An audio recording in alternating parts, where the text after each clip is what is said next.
Il a soigné mon écriture. Il a un buzz qui ne finit pas. Je le suis avec de mini pas. Y a pas de gloire si je ne m'humilie pas. Il m'a sécurisé, ça y a pas de débat. Paraît que le monde compte. Paraît que dans le monde on a tous les actes. Paraît que le monde c'est la liberté. Dommage que rien de tout ça ne soit vérité. Paraît que le monde c'est pour les lèvres tôt. Bien, chers internautes, je vous salue dans le précieux nom de Seigneur Jésus-Christ. Nous sommes le lundi 8 avril 2023 et devant le micro, votre humble serviteur Emmanuel Kassosoula. À la réalisation, la sœur Aïcha Milolo Saïdi et à la caméra, Khadija Odia. Dans cette émission de Réma sur la RDC, nous aurons comme thème, tel que vous allez voir sur cet écran géant, le jugement de Salomon.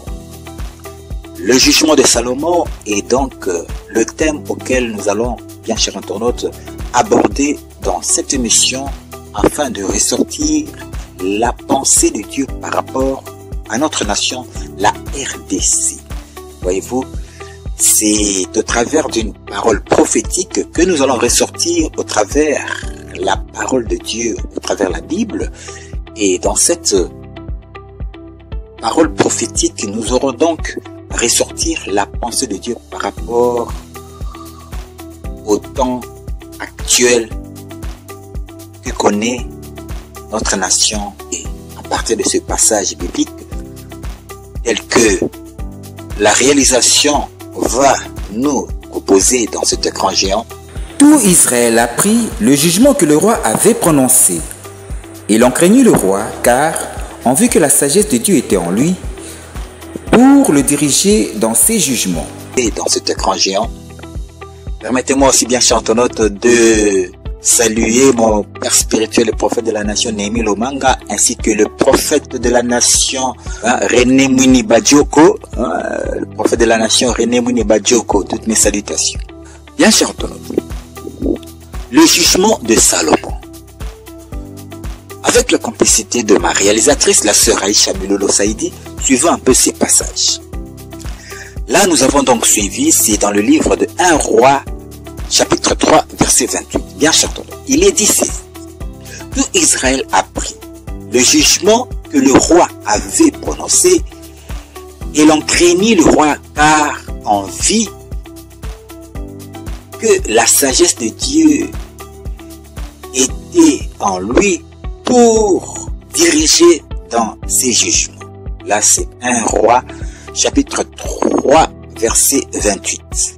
Lire dans le livre de Éphésiens, chapitre toujours 3, et verset 10. Il est dit ceci, que les dominations et les autorités dans les lieux célestes connaissent aujourd'hui par l'Église la sagesse infiniment variée de Dieu.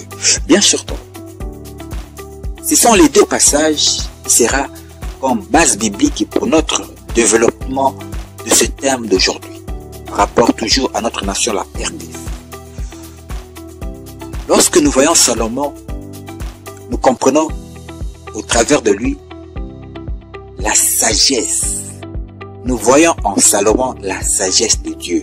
Parce que Salomon a eu à demander à Dieu, non pas la richesse, non pas la protection de son royaume, non pas quoi que ce soit, mais Salomon avait demandé à Dieu la sagesse. Et Dieu lui avait accordé une sagesse infinie, une sagesse auquel même le monde entier n'a pas eu la sagesse comme Salomon. Donc, lorsque nous voyons Salomon, nous voyons la sagesse. Par rapport à notre nation, qu'est-ce que nous pouvons en sortir comme leçon, comme pensée de Dieu par rapport à ce passage? Nous donnons cette illustration.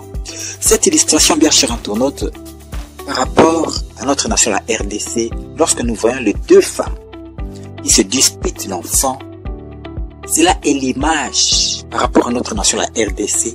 Il y a deux camps. Les deux femmes représentent dans notre nation, la RDC, deux camps. Il y a le camp dans le monde politique, dans notre nation. Il y a un camp, car les deux femmes représentent deux camps.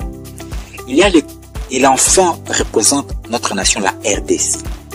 Alors, la femme qui est propriétaire la vraie femme qui est propriétaire de l'enfant, c'est le camp de ceux qui ne veulent pas voir la nation congolaise être balkanisée. Car couper l'enfant en deux est l'image de la balkanisation de notre nation, la RDC. Couper l'enfant en deux est l'image de la partition de notre nation. Voyez-vous, en deux. Car la femme qui ne veut pas voir son enfant être coupé en deux, c'est l'image des Congolais qui ne veulent pas voir la balkanisation de notre nation. C'est la frange des Congolais qui ne veulent pas voir la partie, que le Congo soit départi en fractions, le morcellement de cette nation, le Congo. Ce sont les Congolais qui ne veulent pas, qui veulent l'unité du Congo. Contre la femme qui voulait à ce qu'on coupe l'enfant en deux est l'image des Congolais qui, en connivence avec la pensée occidentale par rapport à notre nation, qui veulent à tout prix la balkanisation du Congo, la RDC. Voyez-vous, car c'est une pensée qui tire son origine des Occidentaux, les États-Unis, la France, la communauté européenne. C'est les puissances mondiales d'aujourd'hui. Ils veulent à tout prix faire du Congo ce qu'ils ont fait au Soudan. La balkanisation du Soudan, c'est le produit de l'Occident. Et ils veulent refaire cela ici au Congo. Ils veulent effectivement balkaniser le Congo. Voyez-vous? Et c'est ça, la femme qui voulait à ce qu'on coupe l'enfant en deux, ça représente le commanditaire, c'est l'Occident. Et qui, n'est-ce pas, achète les consciences des Congolais pour exécuter leur plan de la balkanisation du Congo. Ce sont donc les deux femmes. Voyez-vous? Alors, et l'enfant représente le Congo. Et qui est Salomon?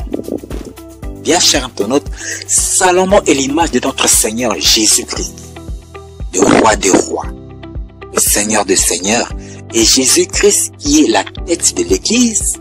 Donc Salomon représente l'Église, car le Seigneur Jésus-Christ se manifestera au travers de son corps qui est l'Église du Congo. Et l'Église du Congo qui est la femme est préfigurée par son Excellence Madame la Première Ministre Judith Tuluka Suminwa. Car l'élévation en tant que Premier ministre de Madame Judith Tuluka Suminwa, elle est la préfiguration de l'Église du Congo, car Dieu agira au travers d'elle.